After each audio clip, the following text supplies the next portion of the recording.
The work in biogeometry that we are making public today in North America, and has only been public for a very short period of time, through the work that I have done with Dr. Karim, we have formed the essence of biogeometry, the foundation training of biogeometry, into 3 different levels.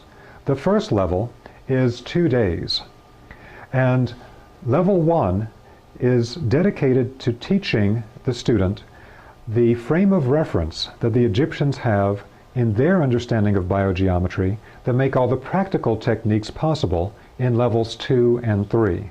So the first 2 days are to give a background, a context, a frame of reference by which we can understand exactly why the techniques of levels 2 and 3 work as powerfully and effectively as they do. We'll start with a very quick overview of some of the past history that biogeometry comes out of. In ancient Egypt, there is a tradition known as the Masters of the Net. And what I have here are various depictions from the Egyptian temple walls. The first is from the Temple of Karnak. Now this illustration from the Temple of Karnak appears in a book by the great Egyptologist Schwaller de Lubitz. And in that text, he gives the title to this particular illustration, Thoth, Master of the Net at Karnak. Now Thoth is the Greek name for the initiator of the Egyptian spiritual culture, who the Egyptians refer to as Jehuti or Tehaute.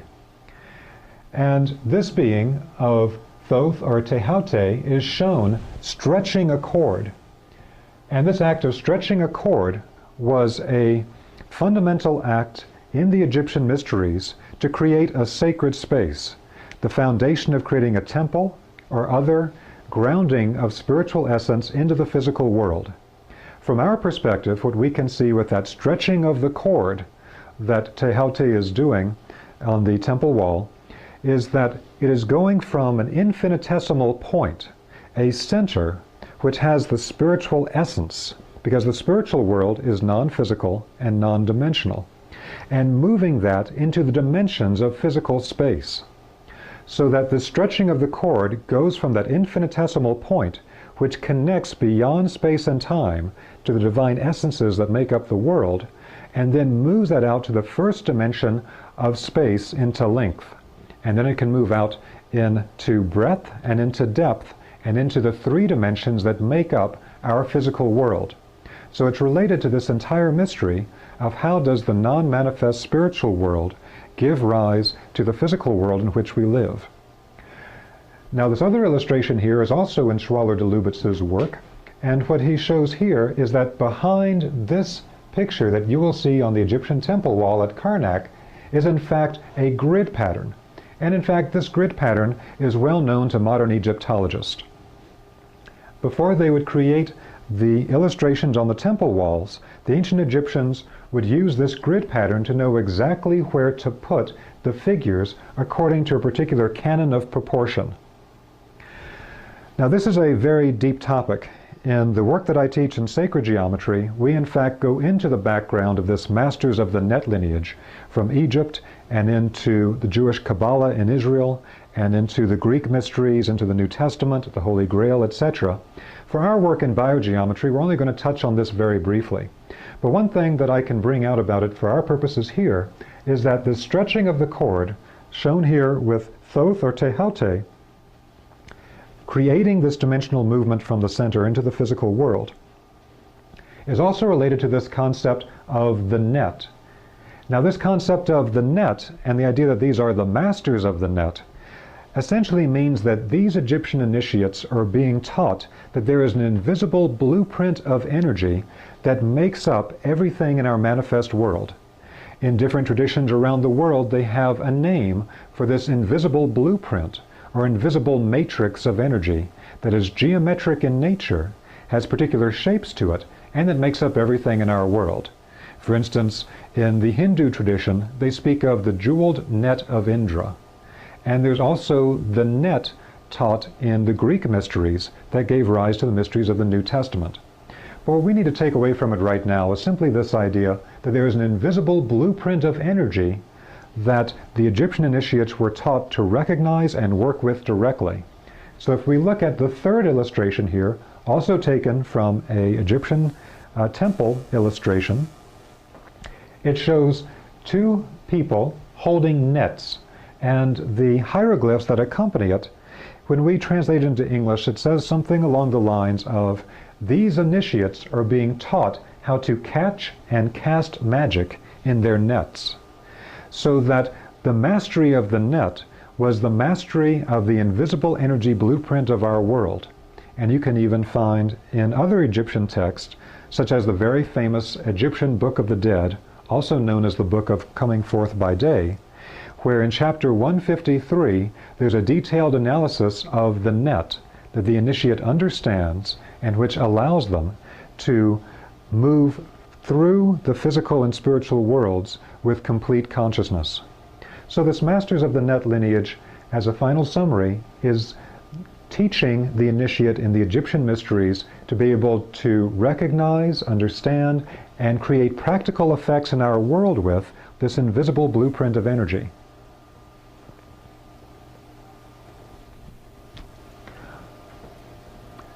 This is a slide that was given to me by Dr. Karim on the Neter-Pharaoh energy interaction.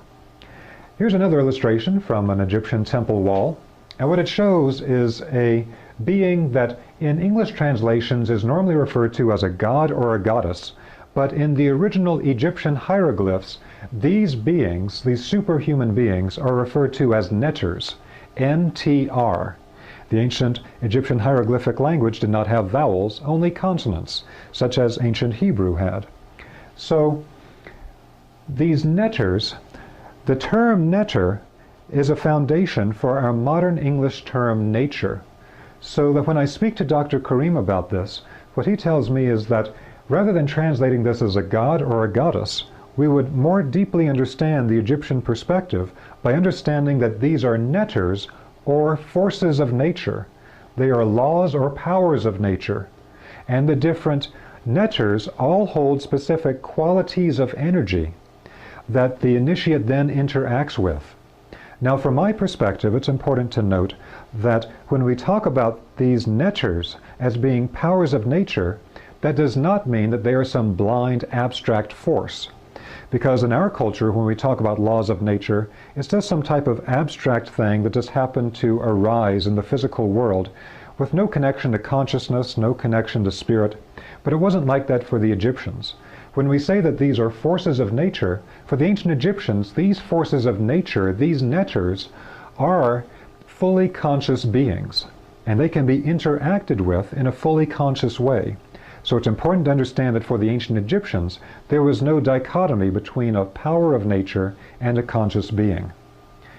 Now, the important thing for us here in showing the interaction between the neter and the pharaoh is that there's an intermediary between this power of nature, the power of the neter, and the human initiate, the pharaoh. And that is the forms that is held within the hand of the neter. There's the form here of a scepter known as the waz, and the form of the ankh, which is very well known today in Egyptian study circles. What Dr. Karim brought out for me about this is that these shapes that are held in the hand of the neter are actually geometric energy emitters.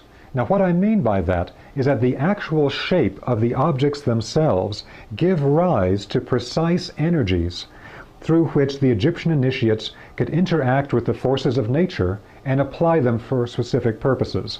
So when you look at illustrations on the Egyptian temple walls, if they show a plant, an animal, a scepter, a geometric form of some kind associated with a neter or one of these beings, we should always examine that because it will show us the particular quality of energy held by that being.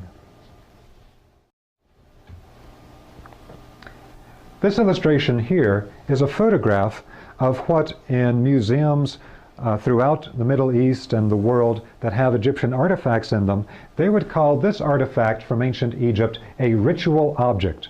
Unfortunately, a ritual object is simply what modern Western museum curators call any object that they're given from ancient Egypt that they do not understand the purpose of. Actually, what this is a geometric emitter of energy. According to the actual shape of this object, with this hemispherical cap at the top and these zigzag lines that modify the quality of energy. This is actually used as a pendulum in ancient Egypt. And from the base of this pendulum would be emitted a penetrating carrier wave of energy.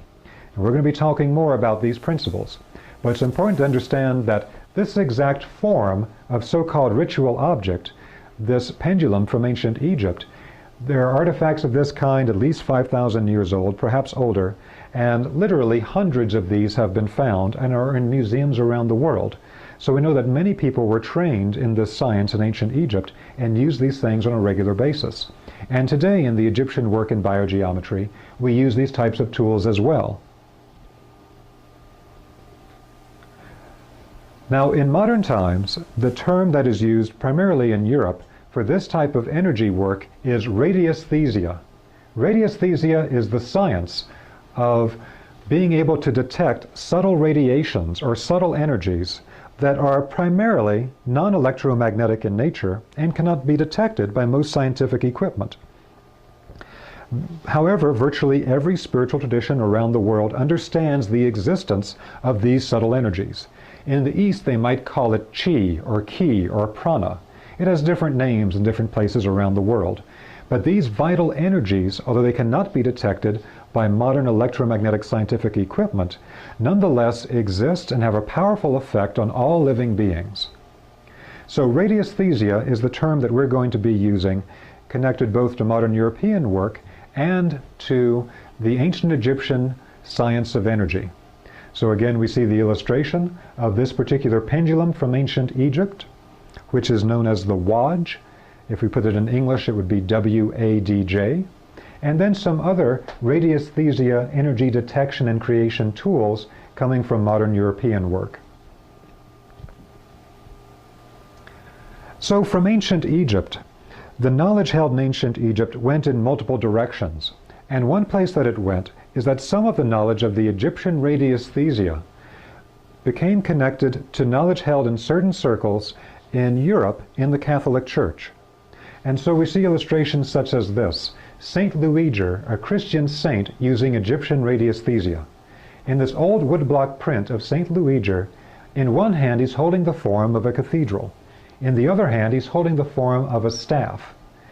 Now we know from Old Egyptian text and from the Old Testament that in ancient Egypt they used the form of scepters or staffs of different types for all types of energetic or so-called magical purposes. But as Arthur C. Clarke once said, magic is simply a term that we give to a sufficiently advanced form of technology that we do not understand, so its effects seem to us to be magic. But when we understand this Egyptian science of energy, things that appear to be magic can now be understood as a type of spiritual science. So one thing I want to bring out here when we look at the form of the staff held in the hand of St. Luiger is that there are projections at various levels of this staff. And many artifacts of this kind still exist in European museums. The projected levels, it might be marked by a precious stone or by a precious metal of some kind, but they clearly showed where to hold the staff at certain points. Now this is related to an important part of the Egyptian science of energy. When they use a pendulum or they use a staff, something of that kind, they will use the pendulum in this Egyptian body of work quite differently than a pendulum is often used in most European or North American circles of dowsing. They don't use it normally to ask a mental question and get an answer. Instead, they fine-tune the length of the cord on the pendulum to a particular length. And that length of the string on the pendulum allows them to detect a specific quality of energy at that exact string length. It's the length that is in resonance with what we would think of as a wavelength of a particular type of energy. Now applied to this picture of St. Luiger, the same principle applied to the staffs. So if he held the staff at one particular place, that gave him a particular length on the staff that correlated to a wavelength. So held at one particular place, he could detect, let's say, underground water. Held at a different place on the staff, he might be able to detect a detrimental energy spot on the earth that needs to be avoided. At another place on the staff, he might be able to detect a powerful emanation of a spiritual energy spot that is very beneficial to all living beings and where they would want to build the cathedral. So in fact, showing him with the staff means that he has the capacity, knowing this form of the Egyptian temple science as it then moved into later eras and parts of the world, where he could directly detect the different qualities of energy. He would know where to build the cathedral, and he could even detect the form the cathedral needed to have in its shape, in the sacred geometry of the cathedral, so it would have the right energetic qualities to be used as a sacred site. Now, everything that I've just mentioned in being able to use these types of tools to detect these different energy qualities and do practical work, all of this is taught in modern Egyptian biogeometry. Around the year 1900, some of the knowledge that was held in these circles in Europe, particularly in parts of the Catholic Church connected to the Jesuit order, there were books that were written by Jesuit priests that appeared in French around the year 1900. Particularly, a very important one was by Abbé Mermet, a Jesuit priest living in Switzerland. And these French texts by the Jesuits described the way that they did practical work with radiesthesia. And Abbé Mermet was well known, and in his work he described how he could detect underground water, minerals, missing persons, things of that kind. Well, once these texts came out, and they were joined by other books which had titles such as The Radiesthesia of the Missionaries, describing how this was used by Catholic missionaries going to places around the world as a hidden science, there began to be a popular movement in France in the early 1900s of people freely exploring this type of energy science. Now, unfortunately, in North America today, there's almost no knowledge of this entire body of work that came out in France and in Europe in the early 1900s. However, I'm just going to briefly touch on it because this work that was done at that time, particularly starting in the 1930s in France, allowed them to begin to rediscover important pieces of the Egyptian temple science. And so without going into all the details that we go into in the biogeometry training, we'll simply say that books such as this appeared, Microvibrational Physics and Invisible Forces, that again had the form of the Egyptian pendulum on the front of it, and described the way that these researchers began to find many of the keys to the Egyptian temple science. Particularly, they did work on what was known as shape-caused waves. That was their term for the energy they could actually detect coming from different shapes or from artifacts from ancient Egypt that existed in France at that time. Now, one of the very brilliant things that they did is they found ways to be able to detect the entire spectrum of living energies that make up our world. And without going into all the details, I will simply tell you that they divided that full spectrum of living energies into 12 different energy qualities. And they were able to find how these energy qualities propagate on different surfaces, everything from the surface of the Earth to a two-dimensional circle and many other shapes as well. But they had the capacity then to directly detect all 12 energies. And with these 12 energies, there is both a beneficial aspect and a detrimental aspect to all 12 energy bands.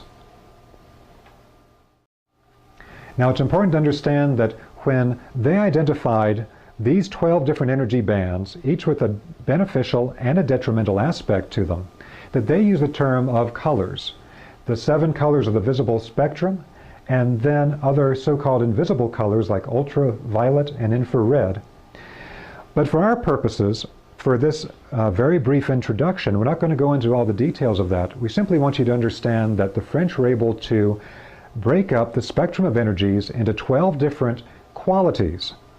And that although they gave each one of these bands in the overall spectrum the name of a color, that color is only one way that that quality manifests.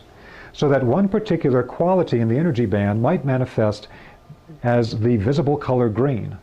But that same energy quality can also manifest as a particular sound, or it can be manifested through a particular movement, or it can be manifested through a particular shape, or through a particular angle. And so this is a unified science of energy. Color is one part of it, but in this rediscovery of the Egyptian knowledge, it's not only color, but in fact all qualities which are part of a unified science of energy. Here's a couple of illustrations from the French text. They could then take a look at something like a pyramid on a particular part of the planet and see how the 12 energies propagated in multiple spectrums around that object at that particular place on the planet. Or they could examine something like the form of a sarcophagus from ancient Egypt and find how on all three axes, front to back, side to side, top to bottom, these 12 energies occurred in a particular spectrum, and the way that this had in fact been intentionally created by the ancient Egyptians to create specific energetic effects.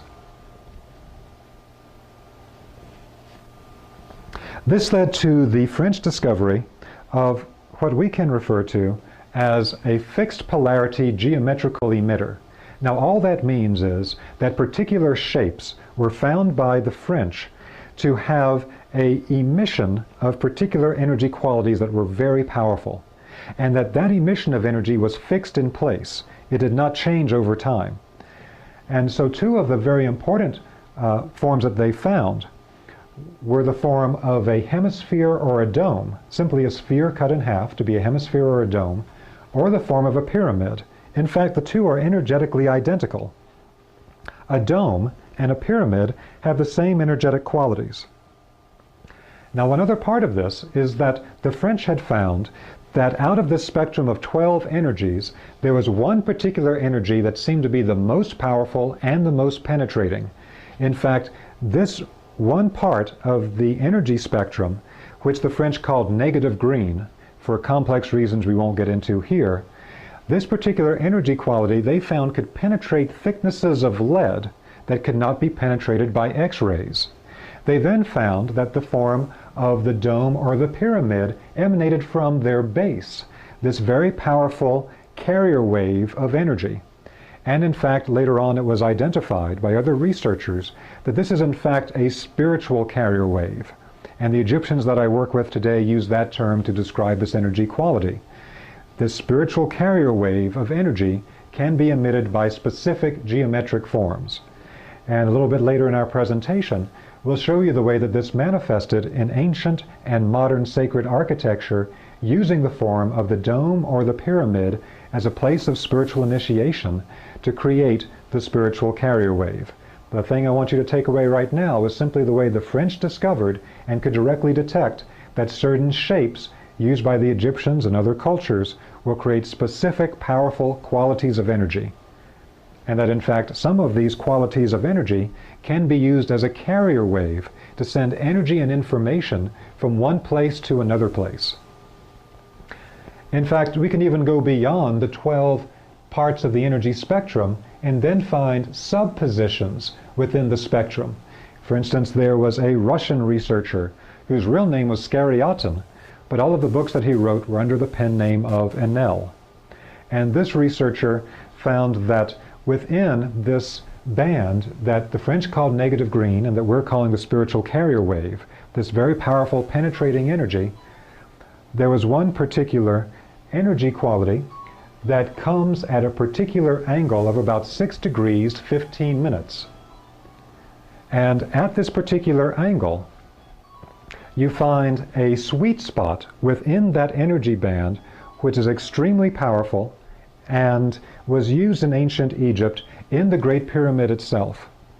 So that when we look at the form of the Great Pyramid, what we find is that the king's chamber, the place of initiation in the Great Pyramid where the sarcophagus was, which according to popular tradition was the place where the initiate would lie and go through a 3 or a 3.5 day death-like sleep where their spirit traveled through the higher worlds and then returned. In that place in the king's chamber with the sarcophagus is in fact at that exact deflection of 6 degrees 15 minutes off of center. And so not only was the pyramid built to take advantage of this specific energy quality, but also it was even very finely constructed so that even the internal chambers could pick up very precise sub-bands of energy. So here they got a precise sub-band of the spiritual carrier wave, which helped make this form of initiation possible. So through this type of research, we're now rediscovering many keys to the Egyptian temple science. In the French text, they also give illustrations such as this, where even the form of the ankh itself, as we mentioned before, the actual shape of the ankh creates specific qualities of energy at various positions on the form according to the way it is shaped. So for instance, the spiritual carrier wave actually comes out of the base of the ankh. The energy emission can be modified by attaching other forms to the base. In one of the French texts, they describe the way that in the Louvre Museum in Paris, France, there is an Egyptian table from ancient times held there, where these researchers went and they tested that table, and they found it had these hemispherical forms stacked up, and then the form of the ankh, etc. on it, and that all of the energy emanations from these forms all came together in a central place on the top of the table that gave a composite energy that they would then collect in ancient Egypt in the form of a bottle or a flask. So you could actually infuse specific energy qualities into something to be consumed. Wine, water, a liquid of some kind, food. So again, although we're only giving a very quick overview of it at the moment, we want you to understand that this French research was a partial rediscovery of certain pieces of the Egyptian knowledge and the ability to detect specific energy qualities and to begin to decode some of the knowledge held in ancient Egypt. However, a huge move forward in this knowledge occurred with the work of our friend Dr. Ibrahim Karim of Cairo, who I've mentioned to you several times now, as the founder of modern biogeometry. And this is our friend Dr. Karim. Dr. Karim speaks many different European languages. He's a very well-educated and cultured man. He's one of the leading architects in Egypt. He's also known as a brilliant energy researcher and healer. And Dr. Karim, back in the 1970s, through particular people that he had met and worked with in Egypt, which we'll describe in the foundation training in biogeometry, was introduced to some of the French work as well as knowledge of the Egyptian temple sciences from other Egyptians. He then worked with this knowledge by the French and what he then acquired from his other Egyptian colleagues and was able to reconstruct a modern version of the Egyptian inner temple science. Now, the amazing thing about Dr. Karim is not only the brilliance of his mind in being able to put together this science, but also the openness of his spirit in not only teaching other Egyptians this hidden knowledge, but his willingness to also teach people from Europe, North America, from around the world, this knowledge which had never been made available to the public in the past. But it's Dr. Karim's very strong belief that it's time for this knowledge to come out to those who are ready to receive it, so it can be used to help heal people and to heal our world. So again, this is our friend Dr. Ibrahim Karim, and he added the pieces to the French work, to the European research, that were vital pieces that they did not understand, but which are essential to know to not only use this information practically, but also to use it safely.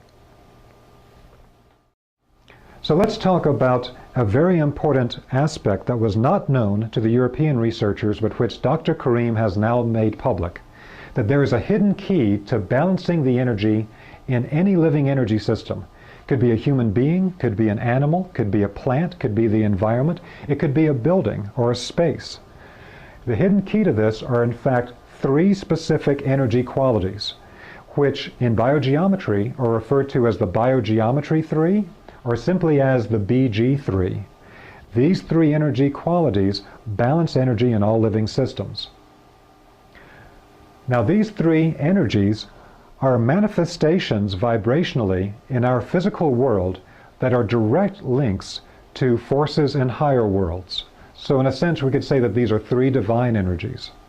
The first is a spiritual carrier wave connecting spirit and matter. Now this was the only one of the three that was identified by the European researchers. It's the one that we've just described to you a moment ago. The Europeans did find this one, but they did not know about the other two. The second is what in the original Arabic and hieroglyphic languages we would translate into English as being the spiritual light, or the atmosphere of the angels. And the third is what technically is known as the higher harmonic of gold, which is a golden radiance from the plane of divine wisdom, which enhances human consciousness and vitalizes the human immune system. Now let's just mention a little bit about the background of these three energies, because as I said before, in the biogeometry training, the first 2 days are devoted to giving an overview of knowledge such as this, and understanding the way that the Egyptians understand these subtle realities. The background of these three energies, they can be found in all sacred power spots on Earth. It doesn't matter what the tradition is that is present at that location on the planet. If you go to any of their sacred power spots, you will find, when you test it, that these three energies are present in the sacred power spot. But the same thing is true in the human energy body. The sacred power spots in the human energy body also have these three specific energy qualities. So we find them in the chakras, the joints, acupuncture points, even in the cells of the human body, and even in genetic structures in the human body. You test these and you find these three energies. So these three energies are not something in the biogeometry system that we are adding to a living energy system from the outside in an artificial manner.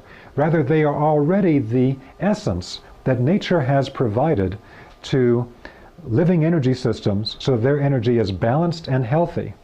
It is simply that in Dr. Karim's work in biogeometry, for the first time we have been able to make clear exactly what these energies are and give people practical ways to be able to detect them and to be able to manifest them. Because we can manifest these three energies through either design principles or through direct spiritual connection.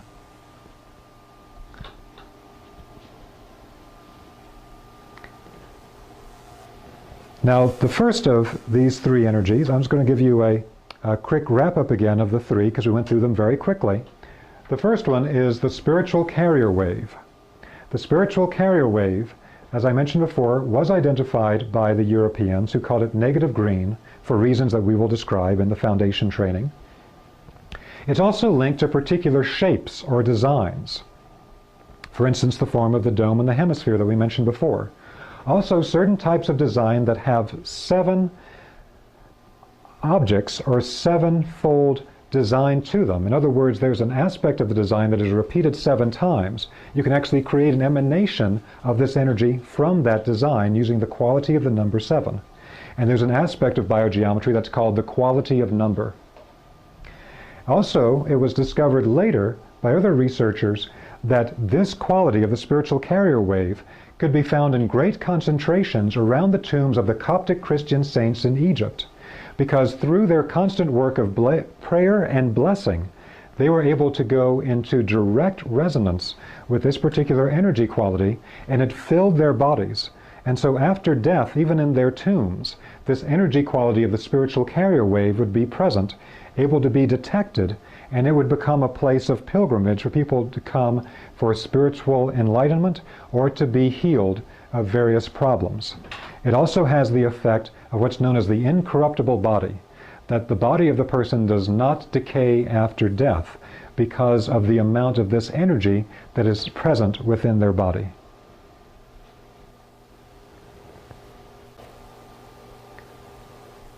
The second of these three essential energies has the technical name in Egyptian biogeometry of the higher harmonic of ultraviolet.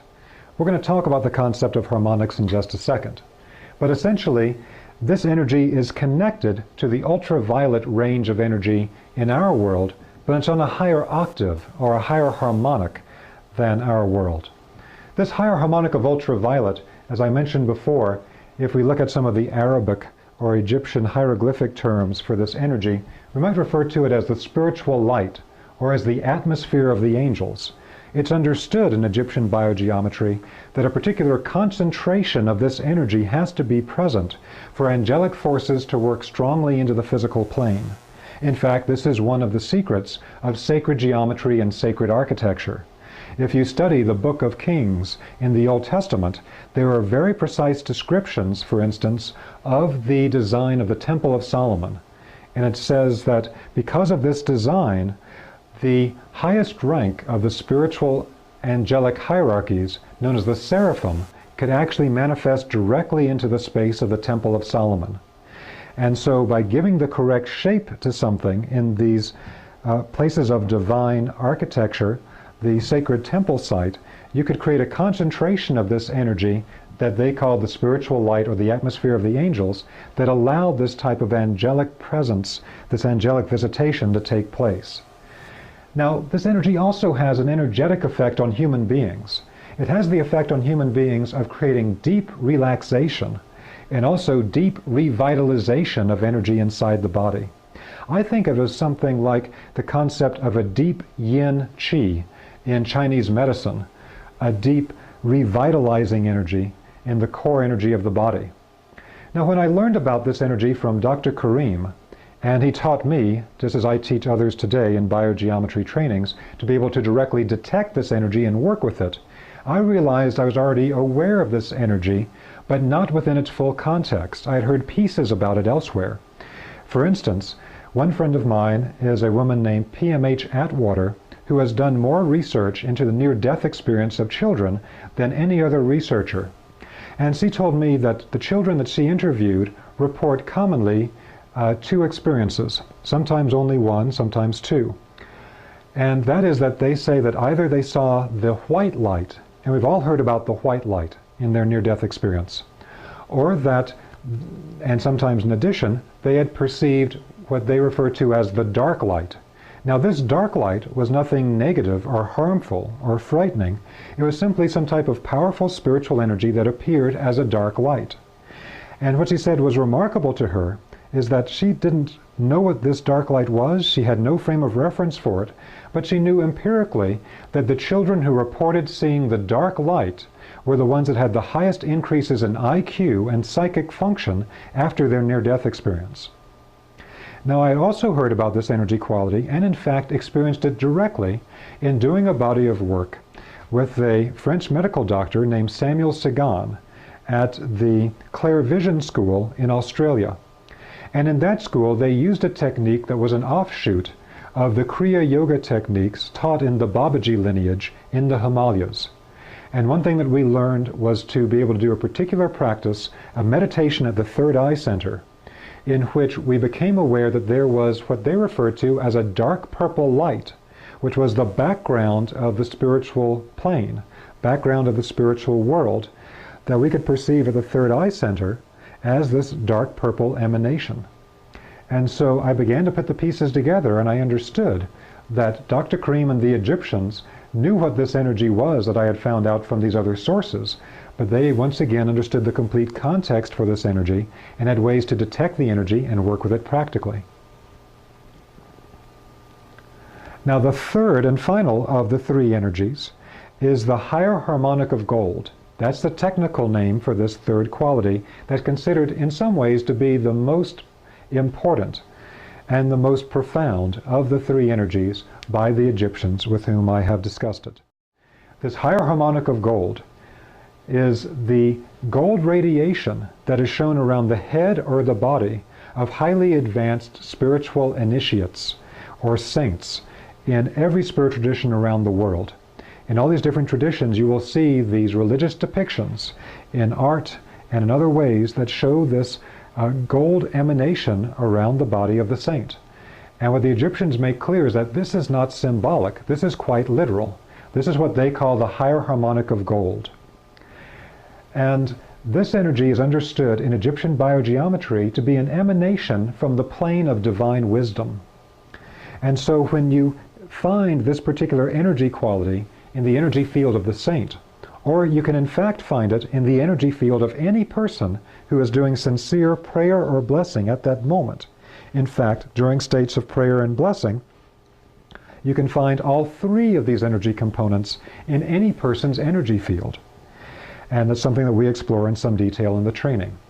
But for this higher harmonic of gold, when the person through their spiritual development has created a resonant link with the plane of divine wisdom, then they get this higher harmonic of gold energy quality.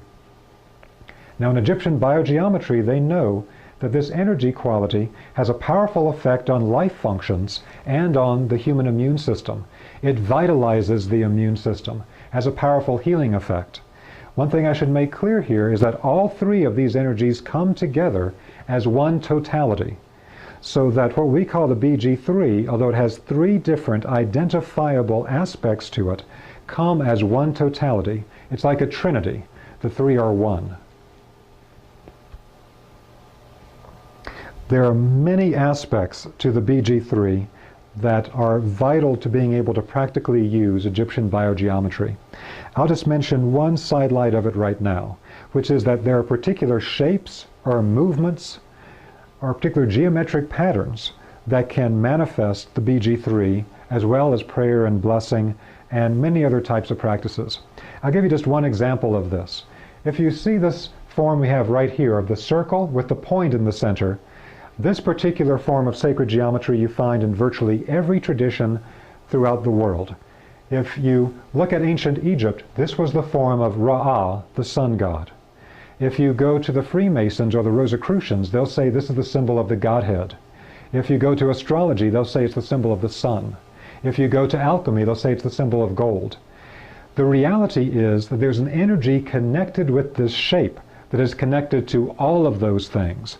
Before these things became simply symbolic, they were a living, practical energy science.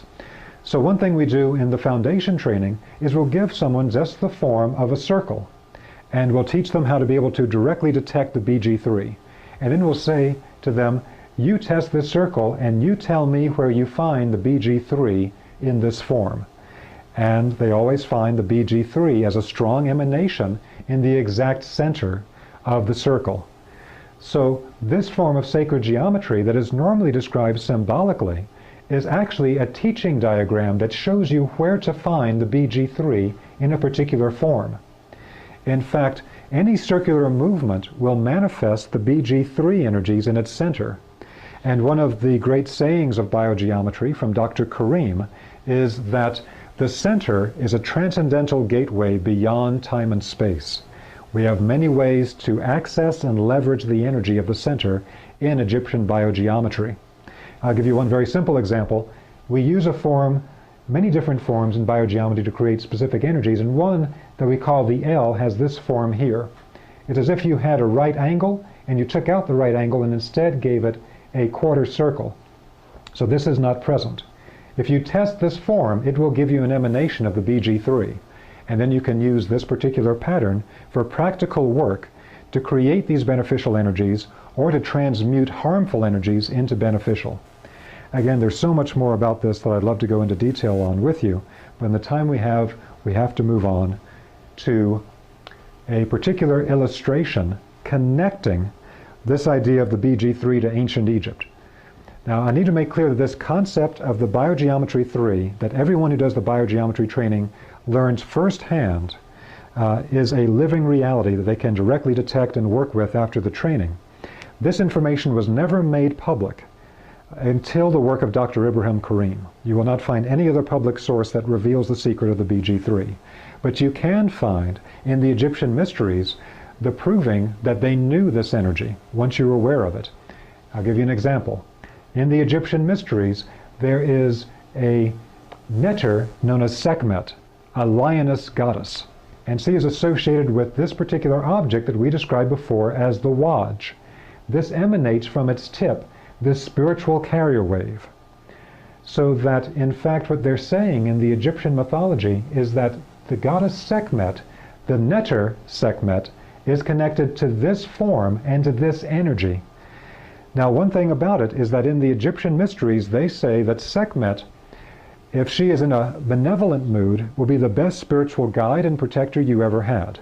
But if she's in an angry, wrathful mood, that she will kill every living thing. And there are blood-curdling tales of Sechmet bathing in rivers of blood from her victims. So, in other words, they depict Sechmet as having both a beneficial side and a harmful side. And the same thing with this energy coming from this object related to her in ancient Egypt. It has both a beneficial energy aspect and a detrimental energy aspect. Now, in the Egyptian mythology, they say that Sechmet has a consort or a husband, and her husband's name is Ptah, and Ptah is usually represented as you see here. Now, instead of having the form of the Waj pendulum that Sechmet is connected with, and which has a spiritual carrier wave coming out of the base, he is connected to the form that's known as the Jed. Now, when you test the base of the Jed, you really don't find these energies coming out of the base. It seems inert.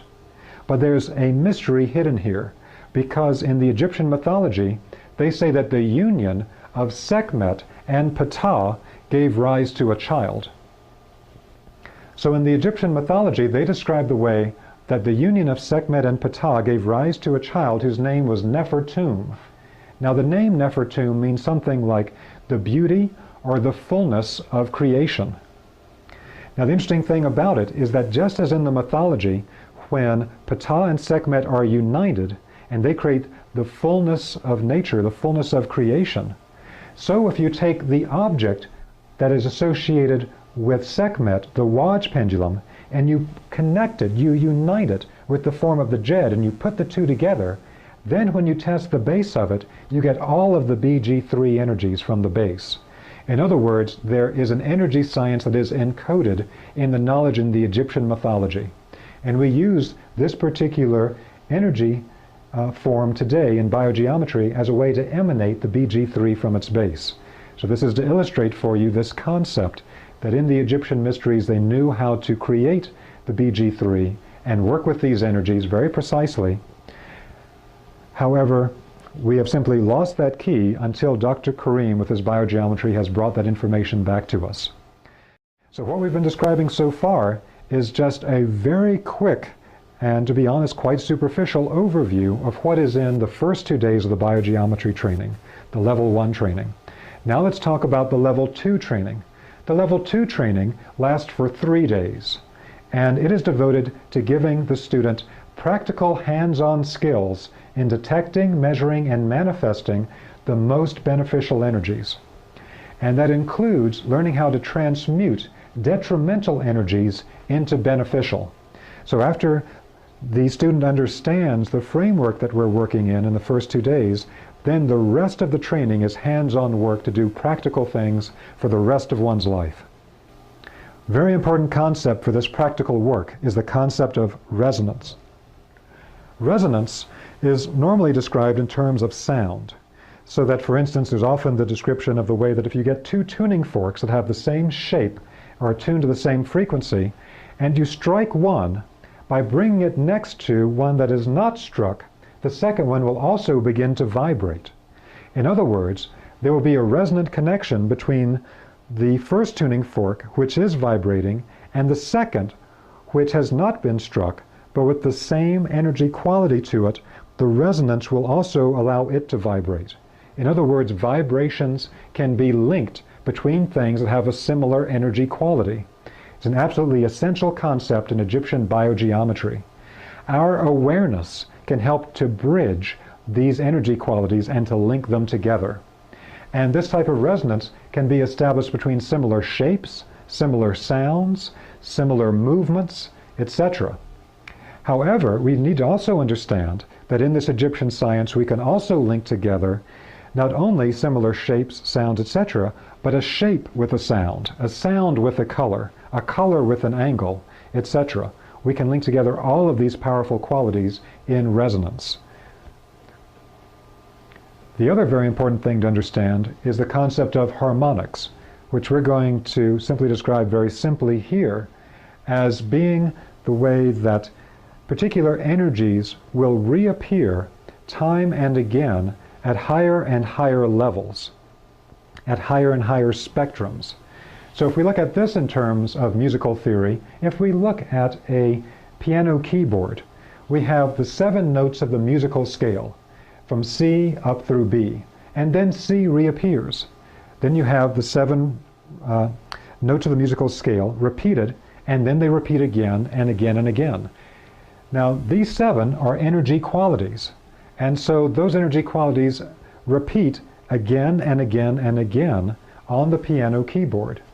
And there's a particular resonant link between C at one octave and C at the next. So harmonics is the way that we understand with Egyptian biogeometry that we can connect energy qualities between something here in the physical world and something in a higher world. there are things here on the physical plane that we can use to go into resonance with the higher harmonic of gold, for example. In fact, that's one reason why in the ancient mysteries they would coat so many things with metallic gold, because the metal gold itself is a kind of lower octave of the higher harmonic of gold. Physical gold is has the same energy quality on a lower level as the higher harmonic of gold energy quality at the divine level, from the plane of divine wisdom. So there's a very deep aspect of this we go into a lot of detail on in the training that has to do with how you create linkages between things using resonance and harmonics to connect something here to something at a higher level so they vibrate together. And we can bring those divine energy qualities and anchor them here on the physical plane. Now, for this work in level 2, it's vital that the student be able to directly detect and know for themselves the presence or absence of these vital energy qualities. So one tool that we use is what the French developed and called the virtual cone pendulum. We won't go into all the details of it, but basically what the virtual cone pendulum is it's got a central rod that marks out the 12 different energy bands, and then it has a disc that moves up and down on the rod to different levels. According to where you sit the disc on the rod, you get different angles from the base of the rod to the lower edge of the disc. And those angles then correlate to the different qualities of energy. It's similar to what you find with the refraction of white light in a prism, where the angle of refraction will give you both the quality of the color of the light as well as the quantitative wavelength of the light. So in other words, by being able to move this pendulum to its different levels, we can then select the specific energy quality we're looking for and find if it is present or absent, and if it is present in what intensity.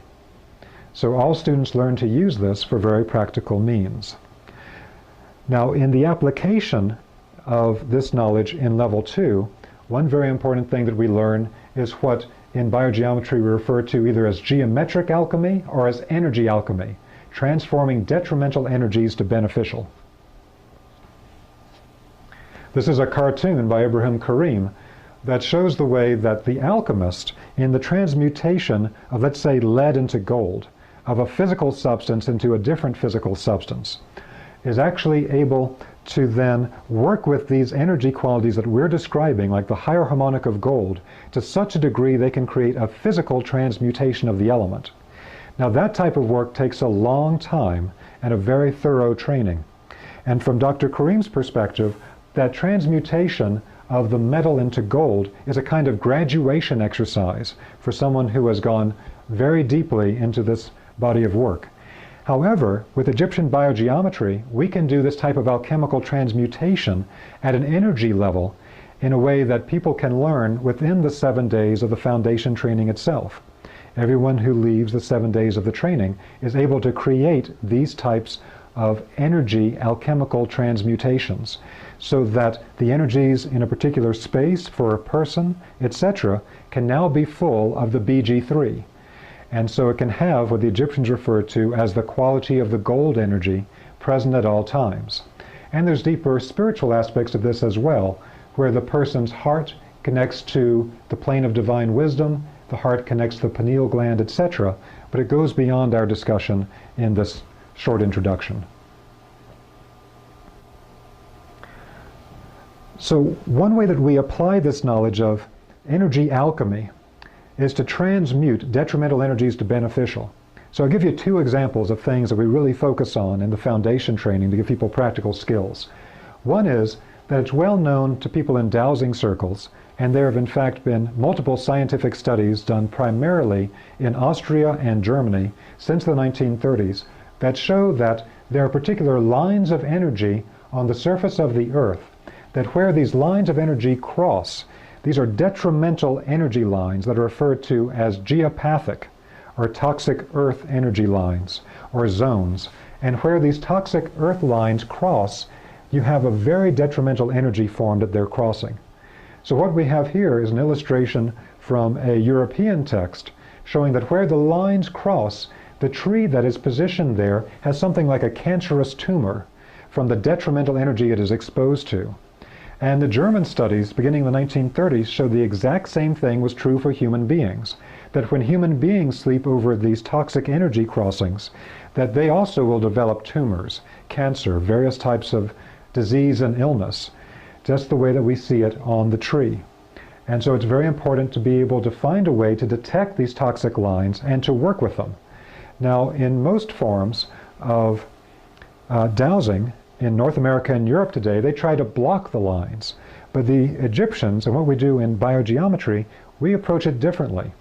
We don't try to block the lines. Instead, we have enough knowledge to be able to keep the line running. And often these lines run in these particular types of squared-off grids, known as the Hartmann grid, or the Curry grid, or the Benker grid, all named after the German researchers who discovered them. Instead of blocking them, we keep them running because the Egyptians believe that these are like the lines of energy through which the Earth's own energy circulates. And we wouldn't want to block a circulation of an energy meridian in the human body, and so we wouldn't want to do it on the Earth either. But we do need to transmute the quality of energy. In any sacred power spot on the planet, the energy present there is the BG3. So using biogeometry techniques, we teach students in level 2 how to detect these toxic energy lines and how to transmute them to the BG3. So that instead of a grid of toxic energy running through their home that they're desperately trying to get their beds, desks, etc. off of, we actually can transmute that energy to create a grid of gold. And so this is a very powerful and very practical technique that every biogeometry student learns to do for oneself or to help others.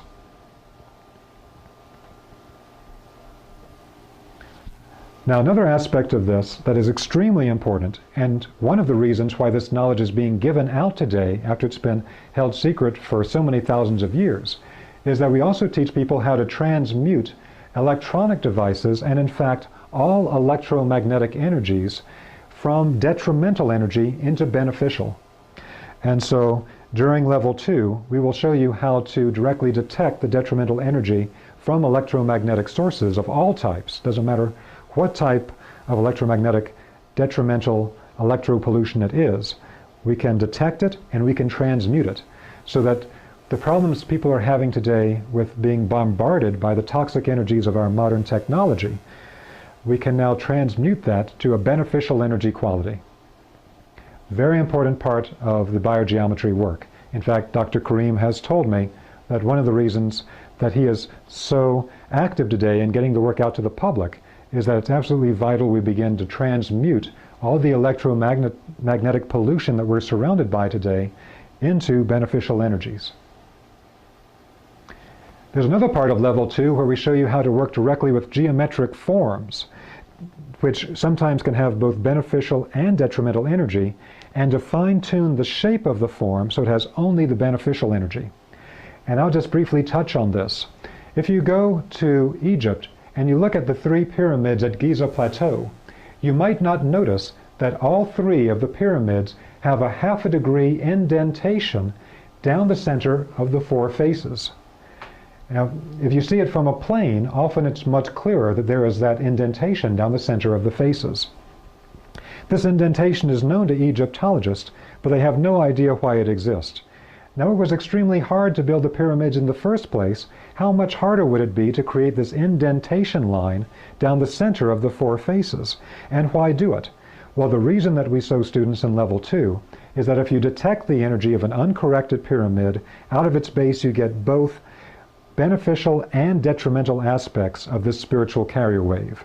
But if you make this transmutation to it, this modification, which can also be done very simply with particular lines put on places on the pyramid, that you not only get rid of the detrimental energy component as detected with the equipment that we teach the student to use, but you can also make it so that in addition to the detrimental component being gone, you now get all BG3 coming out of the base of the pyramid. And this was actually done in ancient Egypt, and now we can teach you how to do it as well. Now, I mentioned before that the French had found that the form of the pyramid emanated the spiritual carrier wave, and so for that reason it's used as a place of initiation in cultures around the world. But the same thing is true of the dome. that the dome form also creates a spiritual carrier wave.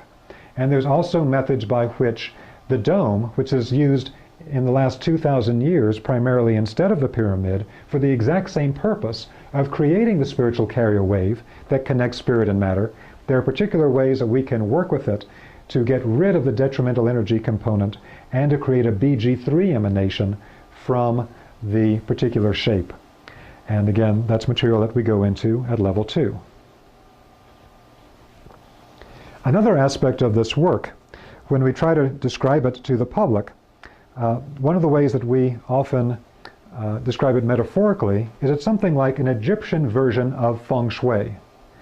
So, although on one hand the Egyptian biogeometry methods are very different from the particular types of cures and approaches used in Chinese Feng Shui, nonetheless it's similar in the sense that we can use Egyptian biogeometry to analyze the energy in any space and to transmute the energy in the space to be highly beneficial. In fact, we have had many practitioners of Feng Shui from many different schools of Feng Shui do the biogeometry training, and they tell us it has revolutionized the way they do their work. Now, for the first time, they tell us they are able to directly detect the energy in the space and know when their energy transmutation work has been effective. They say it's completely revolutionized the way they do their work, and biogeometry is a kind of a universal donor. It can be added to any body of work, including Feng Shui.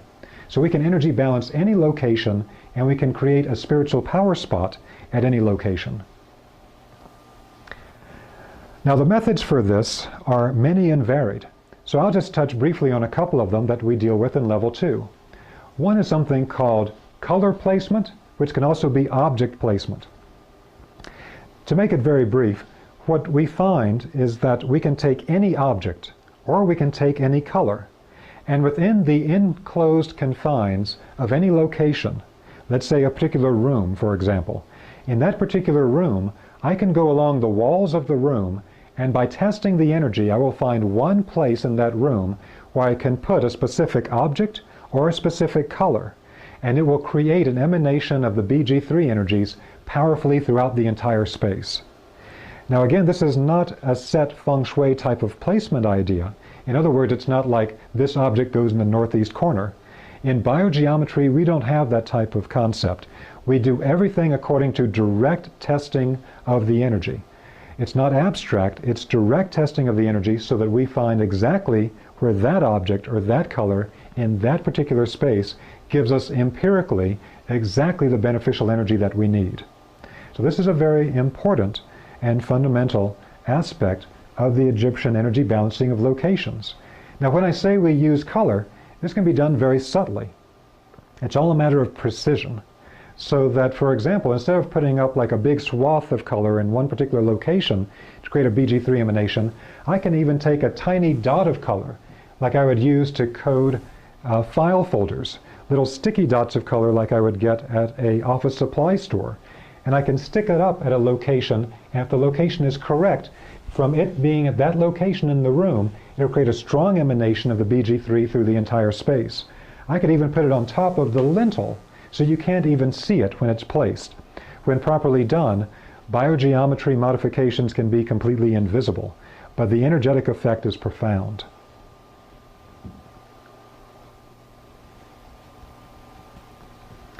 Another aspect of this is that there's also an Egyptian method by which any object in its own location can simply be rotated on its own central axis, and an orientation can be found through which that particular material will give an emanation of the BG3 into the space.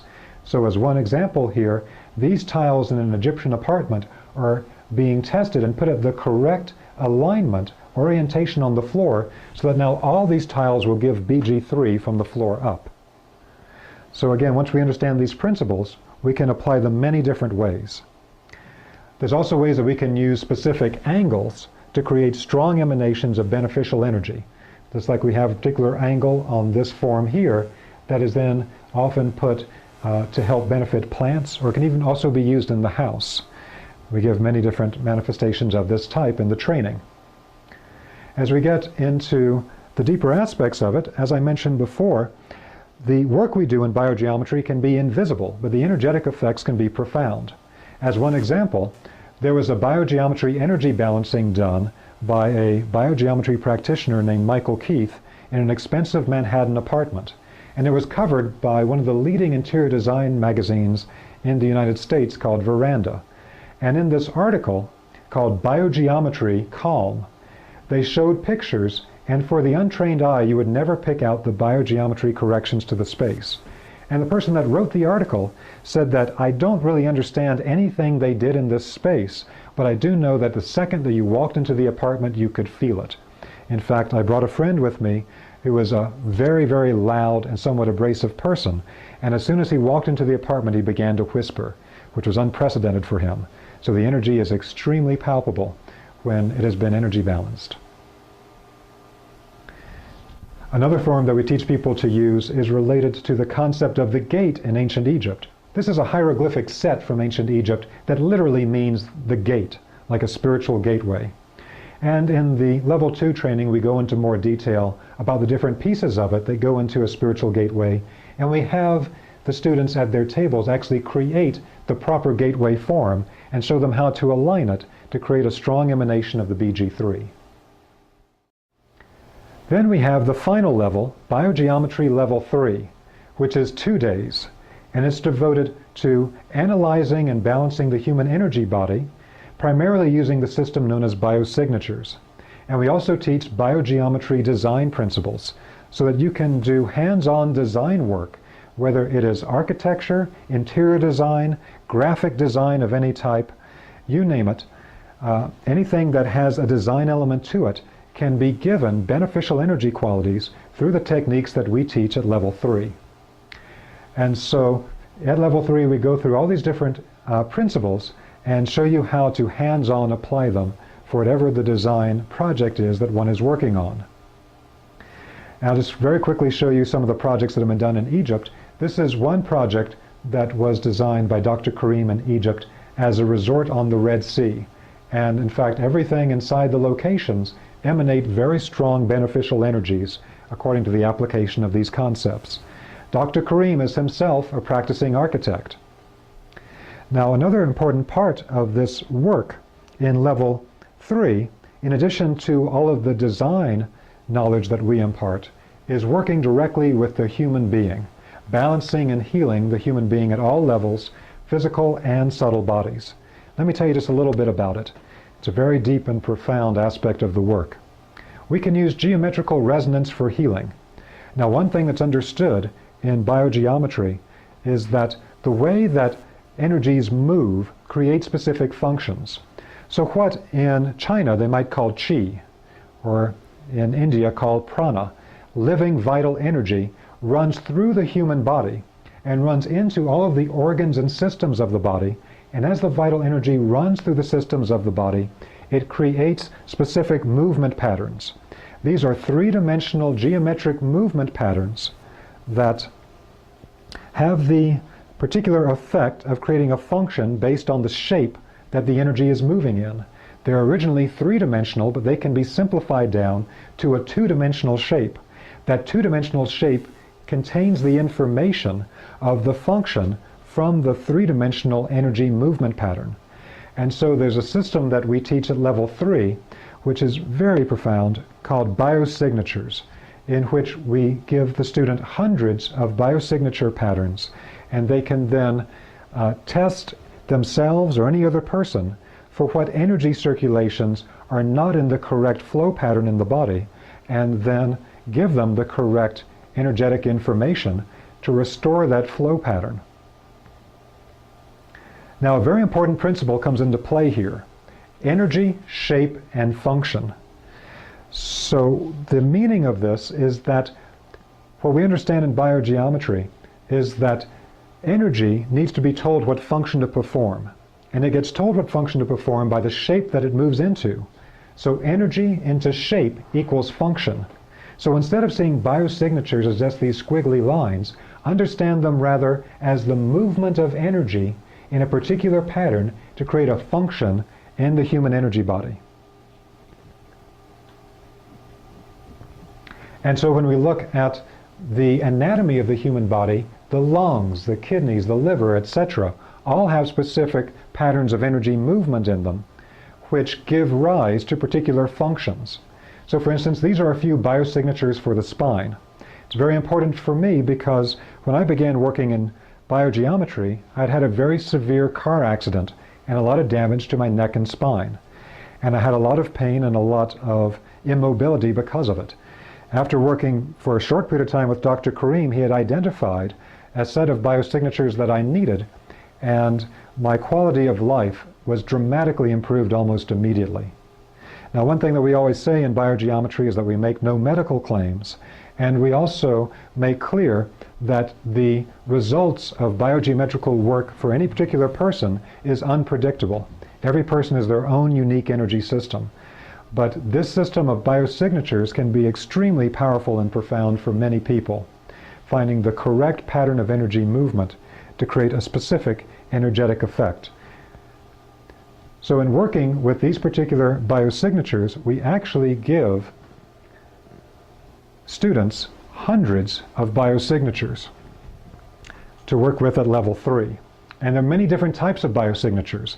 The energy patterns related to internal organs, patterns related to general body systems and subsystems, patterns that balance the subtle energy behind particular conditions of ailments in the human being, patterns that are related to esoteric energy balancing, spiritual connection, and even patterns related to the divine names, understood in the esoteric systems of the Middle East. One of the classic ways of using this knowledge of the shapes and the patterns was to put the pattern on something to be worn, on an amulet or a medallion, and that's done today in Egypt.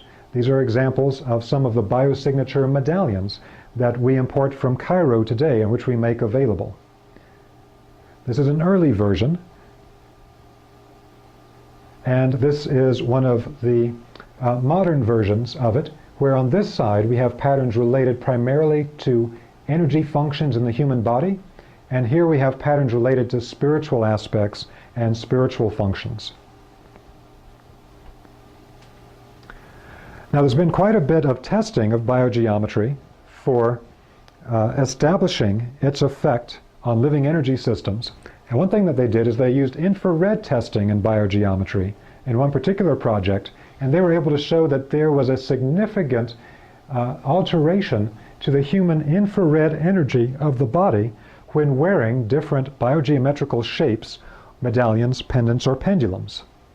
And we go into detail on why this is at level 3 of the training, but it has to do with the fact that the energy that they manifest actually neutralizes a detrimental energy quality in the human energy field. But it could be actually directly empirically detected on infrared measuring devices such as those that Nokia Corporation uses to test cell phones to see how quickly your brain tissue heats up from the antenna on the cell phone. So we can show empirically that there are effects from these biogeometrical shapes and forms. Which leads us into the final topic, which is scientific validations of biogeometry in Egypt and in Europe. Dr. Karim first began to publicly reveal his work at the Egyptian National Research Center. And at the Egyptian National Research Center, he showed that he could directly affect living energy functions of different types of living beings through simple geometric forms. The scientist at the Egyptian National Research Center at first didn't believe it was possible to create these effects because it's completely outside of their theory of how energy works. But Dr. Karim showed them that through a simple geometric form he could affect living functions. In fact, the work he did with them was so impressive that they created a separate study project at the Egyptian National Research Center headed by Dr. Karim to examine the effect of geometric forms on living energy functions. Now after that, Dr. Karim was invited to participate in the Egyptian National Hepatitis C Research Project. This project was paid for by the Egyptian government and was headquartered at one of the oldest universities in the Middle East, Al-Azhar University, and it was headed up by the dean of the pharmaceutical school, Dr. Taha Khalifa. Now after the first 6 months of this project, what they did in the project is that they had different groups, and in one group they would give them interferon. In another group, they'd give them a different European pharmaceutical, or a Chinese herb, or something of that kind. They tested everything they could get their hands on that might have a beneficial effect for hepatitis C, because that illness is epidemic in North Africa. One group got the biosignature patterns that Dr. Karim had found were effective for Hep C. Now, it's not that biogeometry is for Hep C in particular, but simply that we can use that knowledge to find a way to energy balance virtually any type of energy state. And Dr. Karim, and we always repeat, said himself that, again, we don't make any medical claims for this work. This is all experimental. He's not a medical doctor, he's an architect, but he understands the energy science of ancient Egypt. So after the first 6 months, the dean of the pharmaceutical school, Dr. Taha Khalifa, went on Egyptian national television, and they asked him, what was the most effective thing that you found? And at first he didn't want to respond.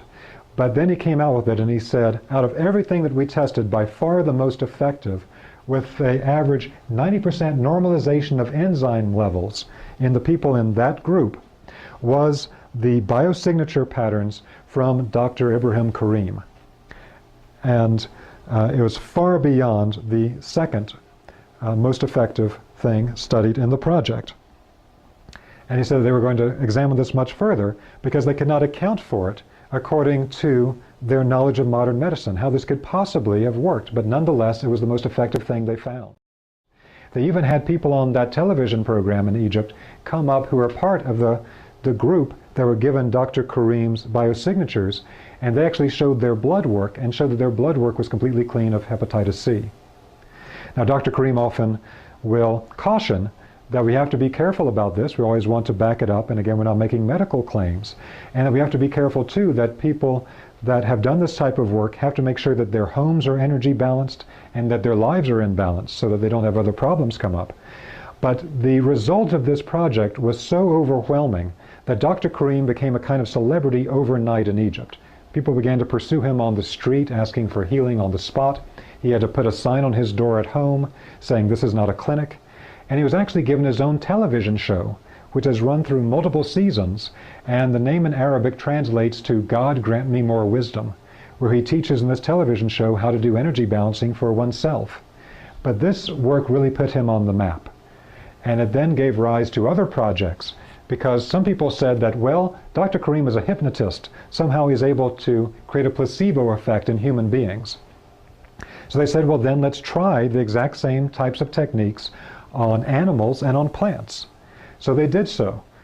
An official from the Ministry of Agriculture in Egypt was involved in the chick farm pilot project, where they did color balancing in a particular chicken raising facility in Egypt. Dr. Karim said, stop giving the chickens any type of artificial growth hormones or any type of antibiotics. And they insisted that Dr. Karim pay for every chicken in advance because they believed they would all die without the artificial hormones and antibiotics.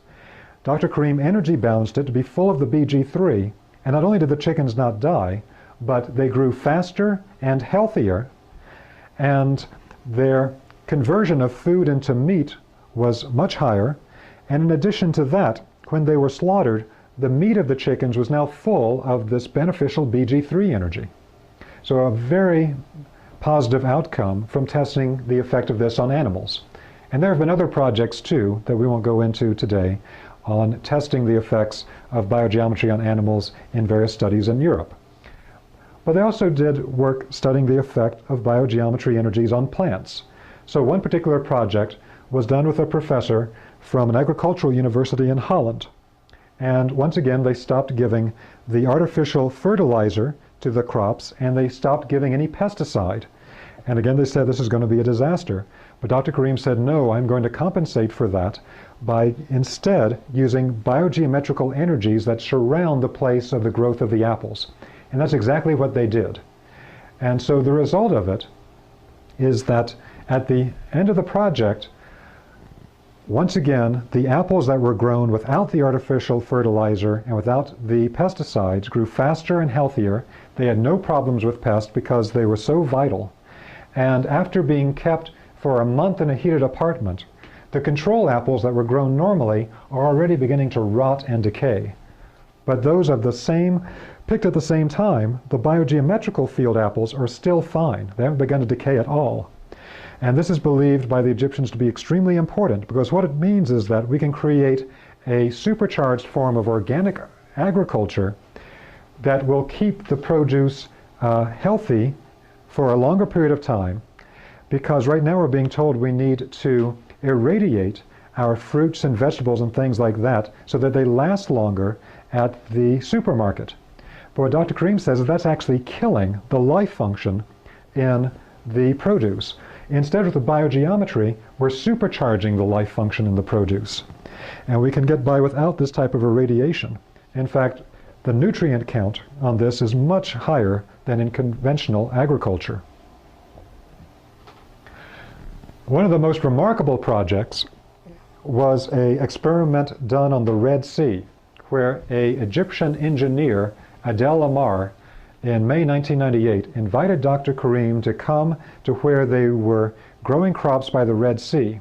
And their problem was that the Red Sea is one of the highest salt contents of any bodies of water on planet Earth. And so it was very expensive to take the salt out of the water to use it for irrigation. They said, is it possible to use salt water for irrigation if you treat it with these particular biogeometrical energies? And Dr. Karim admitted that he simply didn't know, and it seemed like a long shot, but he was willing to try it, because again, he sees it as experimental work. He's a scientist.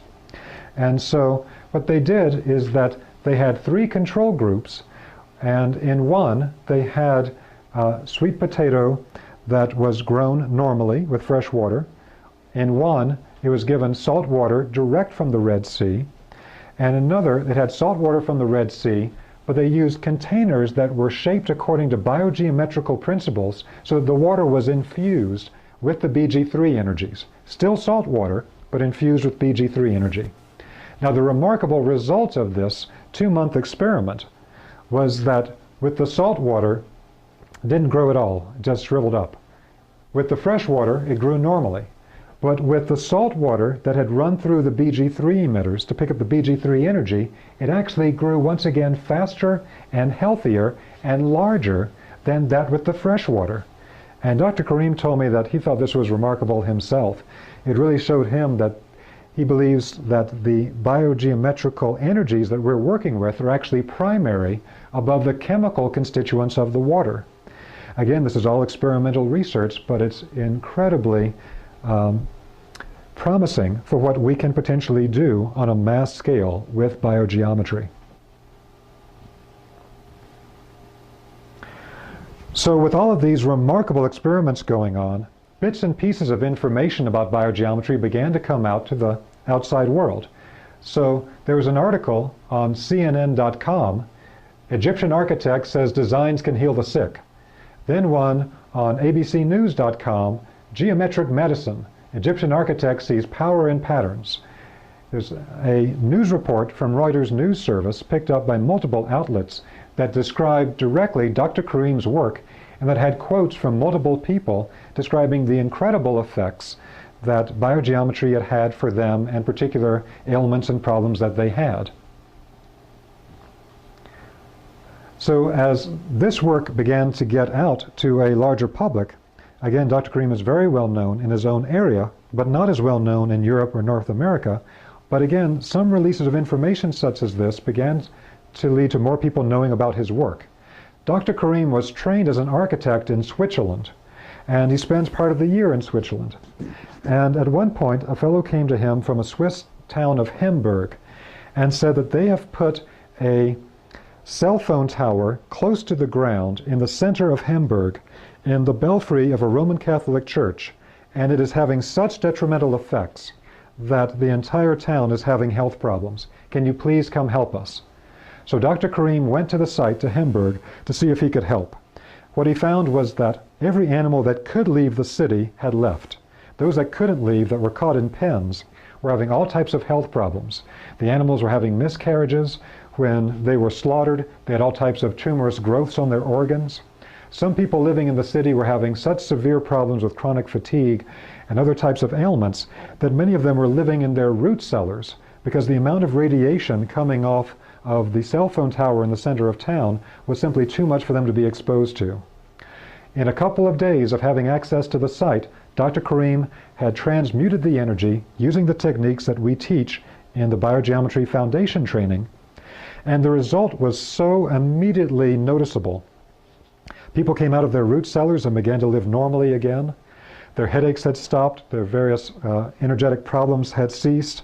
The animals that had left town all began to come back, the birds returned, and the effects were so immediate and so remarkable that the town council of Hamburg gave Dr. Karim the key to the city, and they held a news conference for the Swiss national news groups, and it was carried on the national evening television news, where they requested formally that the Swiss government implement biogeometrical corrections to the entire electromagnetic grid of the country of Switzerland.